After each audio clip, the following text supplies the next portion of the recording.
Welcome to this edition of Dwyer Tech and Specs. In the last edition, I covered air velocity and flow measurement with pitot tubes. In this edition, I will expand on airflow measurement, covering duct traversing for average air velocity and air volume. The velocity of the airstream in a duct is not uniform over the cross-section of the duct.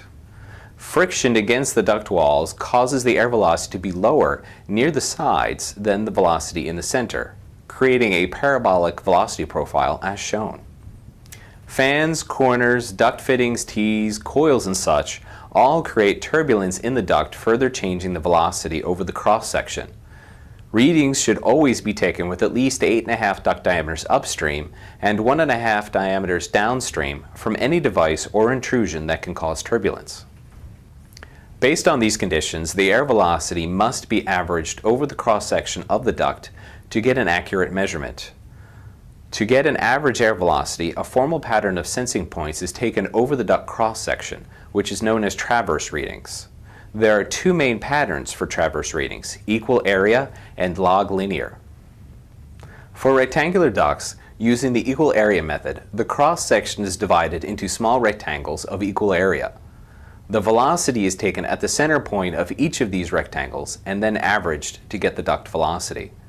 Using this method, the minimum amount of reading points taken is 16 and the maximum is 64. If less than 64 reading points are being taken, the distance between the points should not be more than 6 inches. In the example shown, 4 holes are drilled into the duct, and the pitot tube or anemometer is inserted into each hole to take 4 readings traversing the duct width or height. The reading points are the center of each of the rectangles as shown. For round ducts using the equal area method, the velocity pressure should be taken at the center of equal concentric areas and averaged. In the example shown, 2 holes are drilled in the center line of the duct. 1 set of readings taken vertically and 1 set taken horizontally. If the duct diameter is greater than 14 inches, then use 20 reading points. Between 10 and 14 inches in diameter, use 16 reading points. And if less than 10 inches in diameter, use 10 reading points, with half the points in each reading plane. The reading planes do not have to be vertical and horizontal, but they must be 90 degrees from each other.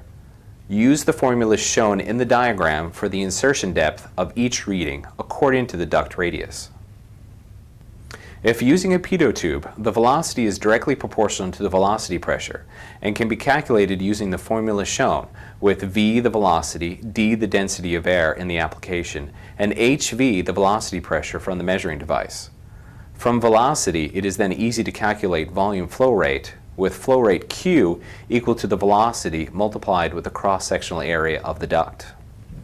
Dwyer also has an air velocity and flow calculator on our website and downloadable as a mobile application for Apple and Android devices.